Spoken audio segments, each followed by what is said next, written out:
It's one thing to listen to doom and gloom about food and fertilizer shortages, skyrocketing prices, the cost of living, or your job being outsourced overseas or eliminated due to automation.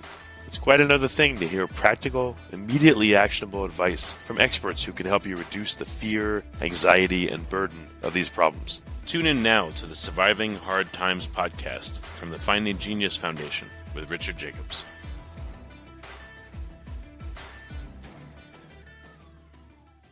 Before we begin, a note from our sponsor. I'm Richard Jacobs, Executive Director of the nonprofit Finding Genius Foundation and host of the Finding Genius podcast.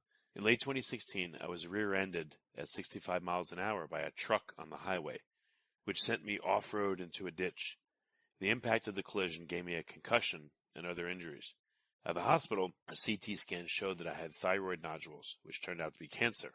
It was then, when I had a biopsy of my neck, that I realized even if I was a millionaire, I wouldn't want a second or a third biopsy due to the pain and the invasiveness of it. And appointments at that time for thyroid experts were 3 to 6 months out, and I was worried about dying now, even if that was irrational.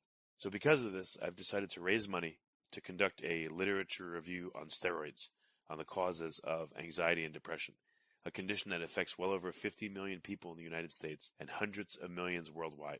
Our goal is to create a codex, a guide that reveals all possible treatments for anxiety and depression for people that live with the condition or for loved ones that have it, as my wife and my son do. To find out more about our fundraiser, visit findinggeniusfoundation.org and click on current initiatives. And now to our guest. Hello, this is Richard Jacobs with the Surviving Hard Times podcast, sponsored by the Finding Genius Foundation. I have Dr. Sally Brown. She is a research associate professor, part of the School of Forest Resources at University of Washington. We're going to talk about composting, organic residuals, and soil health. So, Sally, thank you for coming. Certainly. Yeah, tell me a bit about your background, and then about the work you're currently studying today and doing today. Well, things have a way of coming full circle.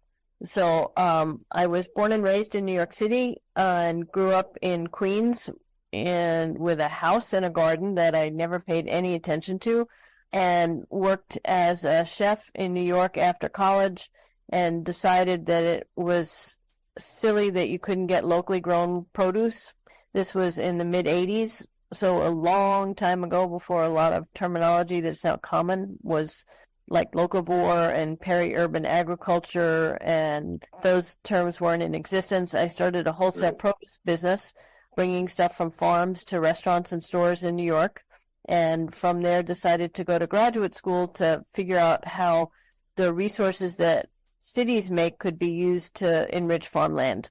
And basically, aside from buying the produce, the best things that the cities have for soil and farms is waste material, or what we've traditionally considered waste. So food scraps and stuff you flush.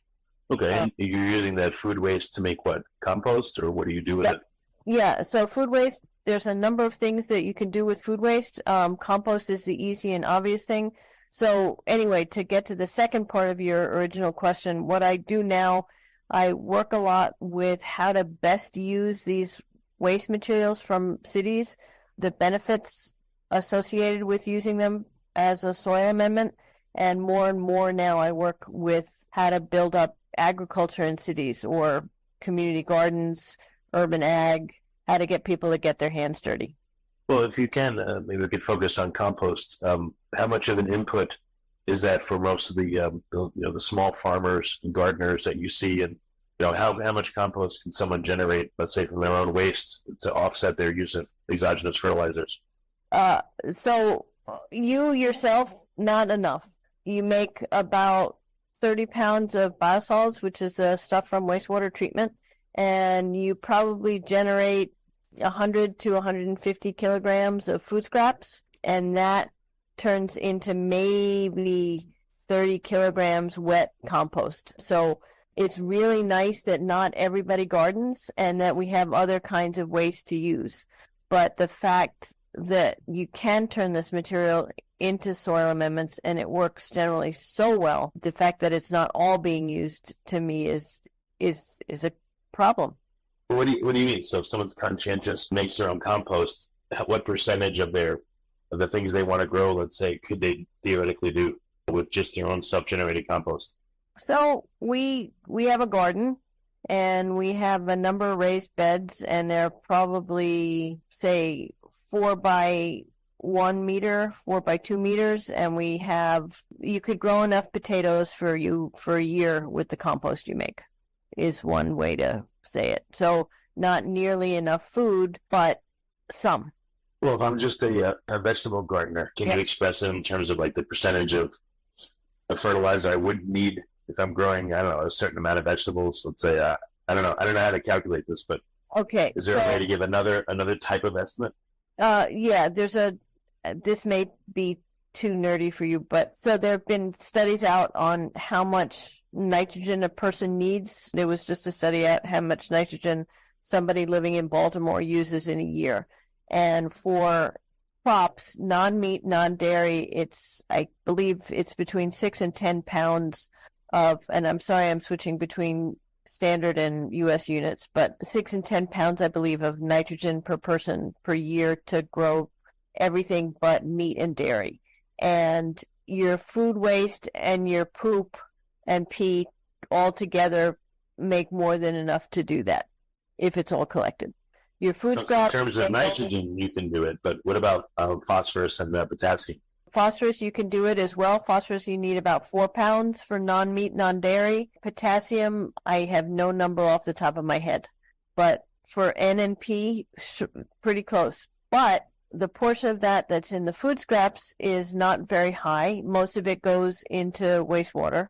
And there, a fair amount of the phosphorus is captured, but not very much of the nitrogen is captured. So it's there for the taking. We just don't always take it and don't necessarily know how to take it. Oh, compost, what is it?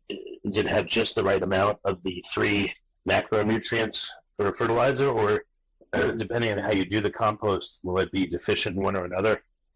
So not all compost is created equal. It depends on what you put into the compost.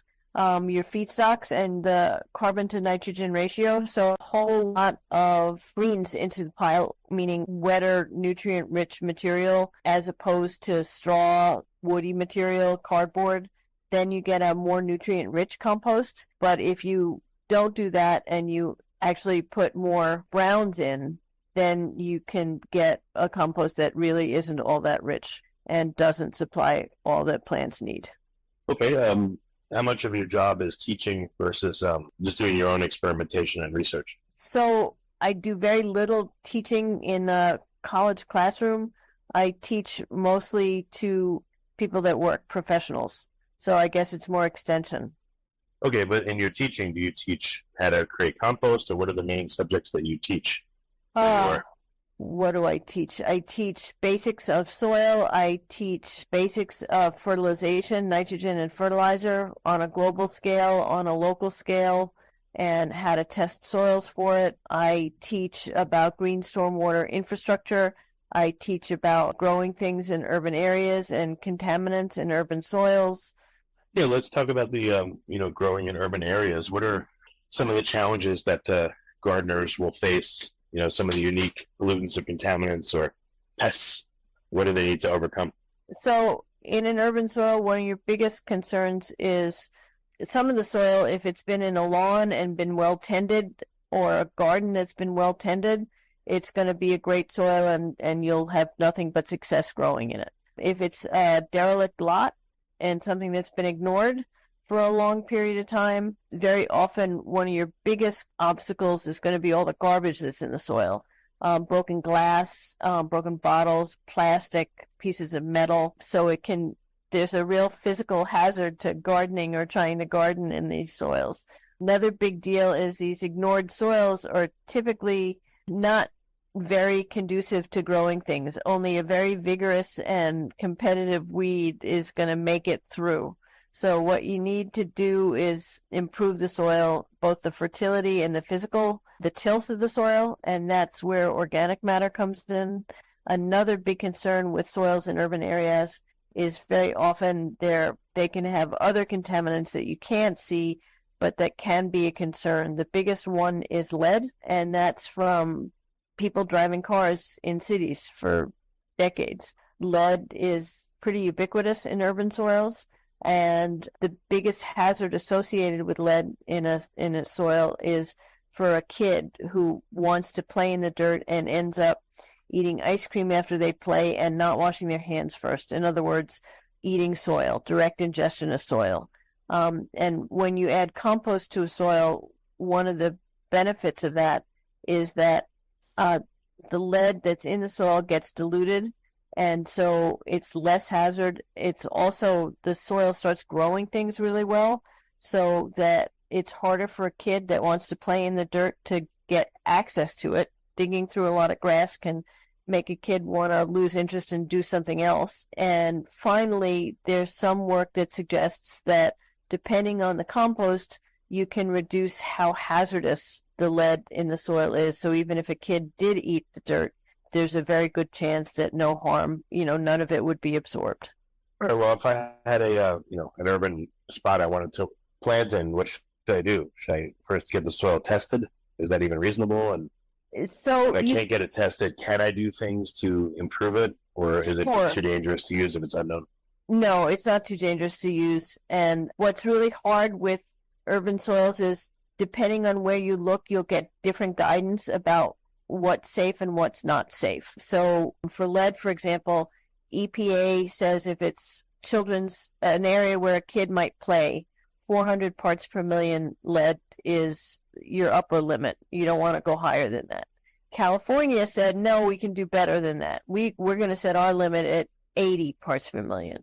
In Washington State, where I live, we decided to be midway in between and went for 250 parts per million. So that if you look online to see what's safe, you can really get confused and get discouraged. What none of those values tell you is how the lead can do harm and how total lead and the fraction of the total lead that can do harm is different. So if you were to get your soil tested, it would be really good to do a soil test at a lab that there are different extracts that can measure how much lead of the total is available. And a common soil extract in testing labs is called Malic-3. That's a really nice one to look at the available fraction of total lead. There's been work out of Ohio State to show the relationship between Malic-3 lead and the portion of total lead that can do harm. But the other thing you can do really easily is to build a raised bed if you want to grow food and get some compost to put in that bed, or a regulated product like a composter or biosolids-based soil material, and fill your bed, and then you'll have really good yields and regulated soil that'll be healthy and will do you justice and do your dinners justice. Can you remediate soil? What if you plant a particular weed, a plant that sucks up lead disproportionately? They do it and then throw it away? No. That's a really nice idea. It's gotten some press with some things. There was some thought that you could grow sunflowers and dump chelators into the soil that would then suck up the lead. That doesn't work for a number of reasons. Lead does not hyperaccumulate. That doesn't work. That's a lovely fairy tale that unfortunately is a fairy tale. So if a lot is compromised, there's nothing you can do except getting new soil? Compost, well, as soon as you start growing plants in the soil and as soon as you start tending to the soil, you're going to reduce the availability of the lead and any of the other metals, and you're going to also reduce their concentration, so you're making the soil safer every season. Yeah, but if you have a raised bed and you have 2 feet of soil, will the roots get down further than that and start to remediate the top part of the previous soil? Or how would that happen? Well, so I'm not explaining well enough here. So if you have a contaminated soil and you till a bunch of compost into it, right away, say the soil has 300 lead, your compost will probably have 30 lead. So you till in the compost, all of a sudden your soil is probably in the top several centimeters down to 200 or 150. Then you're going to grow a crop. It's going to make it harder. The big hazard with lead is somebody eating dirt. It's not eating plants that were grown in it unless you don't wash them. and it's primarily a kid that's at risk because a kid is going to be much more efficient at absorbing lead once it's been eaten, much more. So your average 2-year-old is going to be much more likely to eat dirt than your average 20-year-old, and is going to absorb much more of the lead in soil once it's been ingested. Okay, so you start growing, and maybe you don't, or if you're going to bring a kid, you put a big blanket down and you wash their hands before they eat, and over a couple of growing seasons, you've taken a vacant derelict lot and you've turned it into something that's a pleasure to look at and is a lot safer. Okay. So you till it in. Is there a particular ratio that should be used, like 5-to-1 new soil and compost to old? Or what's the recommendation? So I use probably 3 inches of compost to the top 6 inches of soil as a starting point. Okay, right. And So just the top 6 inches, you till it in, what, 1-to-1 mix, or what do you do?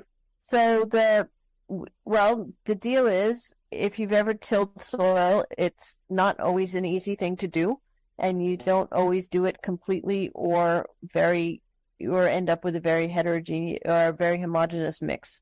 So you're going to get a heterogeneous mixture, and your top 3 inches of compost is probably only going to get down 2 inches into the soil, and that's okay. You just plant. Okay, and as you do that, the soil composition gets better every year, or what do you say? Yeah, the soil composition is going to get better every year. The soil is going to get healthier every year, and over time, you will build a very healthy, very fertile soil. Okay, how can you evaluate the daily or seasonal or yearly load of being in an urban area on your soil? How do you know when it's degraded to the point where it's not usable anymore? You got to bring in more outside soil. I'm supposed to say you get your soil tested, but what I was getting at when I gave the different numbers from the different regulations was that there's not really a good consensus on what a safe number is. So I can't tell you 3 or 7. I can tell you it's going to depend. And again, if you're an adult and you're not bringing your little kid to play in the soil, and you wash your hands as you always do whenever you play, after you play in the soil and before you eat, it's okay. I mean, if you have your soil tested and you're worried, you garden in a raised bed. That's the best thing you can do. Okay. Any other challenges for urban environment growing besides the space and the geometries? Like, is there a list of certain plants that don't have a huge footprint that'll be, have enough calories to help sustain you that are recommended? Is there like a list of, best urban plants to grow? Well, one of the big things we're in Seattle and Tacoma in the Northwest is to plant on the parking strip between the sidewalk and the street. So big challenge there is browsers, people walking by, and people walking their dogs. So always wash before you eat. I don't mean to say cavalier here, but no, anything. So you're in Chicago. It's probably warm enough for you to get tomatoes in the summer. You probably, if you want to grow greens, you want to do that earlier in the spring or later in the fall and not in July and August because it'll get too hot. Just normal what you grow. There's probably master gardeners, or there may even be ag extension or other organizations there that can give you advice on what to grow and when to grow it. But it's an interesting thing to learn. A really nice way to learn is to get a plot in a community garden and see what other gardeners are growing and talk to other gardeners. They'll know more and be able to give you advice. And it's a great way to learn. Yeah, it makes sense. Okay. What would you recommend for people to dip their toe in? They live in an urban environment. They want to start growing stuff. What would be the easiest thing for them to grow, without, Nice, easy thing and a trendy thing is kale. Kale is very, very forgiving. If you don't like kale, when it first comes to spring and you plant lettuces, they also are they're lovely. And they grow well, and you're amazed at how much you have. Another thing that's a wonderful thing to grow is flowers. And that may not edible flowers or just flowers? No, just flowers. They're just beautiful. So the community gardens in Seattle, a week or two ago, you could go and walk around, and some people love their peonies. And just to go to these gardens and see these exotic varieties and all the different peonies in bloom, it's just beautiful. So if you're nervous about soil, another thing with doing something like growing flowers is that's a way to start tending the soil, not put anybody in any risk, and just make something beautiful. Yeah, it makes sense. What about microgreens, or is that not typically done outside? You know, you got to harvest them at a certain stage. They're tiny. They're really easy to get a lot of soil on. I would leave that to a fancy restaurant or a fancy grocery store and do something like red leaf lettuce or arugula. Like we have arugula, so we have our big garden about an hour and a half east of Seattle, and we can't grow tomatoes in the soil. It's too cold. So we have greenhouses, and I put spinach and arugula in the greenhouses over a month ago, and right now we can get our first spinach and arugula of the season. It's ready now, so it's a nice thing. Okay, well, very good. Well, I know there's a lot more we could talk about, but we're close out of time. What's the best place for people to find out more about your particular work? And if people want to do any sort of gardening, again, outside or especially in urban environments, what are some resources for them? So again, my work, I haven't been good about updating a website, but I write a column for a journal called Biocycle that's very down to earth and deals with all about organics and recycling and soil safety, and that's easy to find. Sally Brown Biocycle, super easy. I just have a 2-part column on urban agriculture and environmental justice and soil contamination, so that gets right to some of the stuff we were talking about today. Master gardeners, county extension, agricultural extension are great sources of information for growing. To learn how to make compost, there is the U.S. Compost Council is a resource. There's the Institute for Local Self-Reliance based in D.C. It's a nonprofit that supports a lot of community composting and how-to on composting. And again, Biocycle has tons on that as well. Oh, excellent resources. Okay. Well, Sally, thank you for coming on the podcast. It's been really great. I appreciate you being here. Certainly, and have a good weekend. Before you stop listening, ask yourself, what are 1 or 2 useful things you heard on this podcast that can help you overcome food and fertilizer shortages, skyrocketing prices, the cost of living, or your job being outsourced overseas or eliminated due to automation?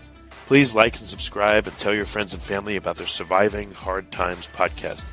We're all going to need help now and in the near future.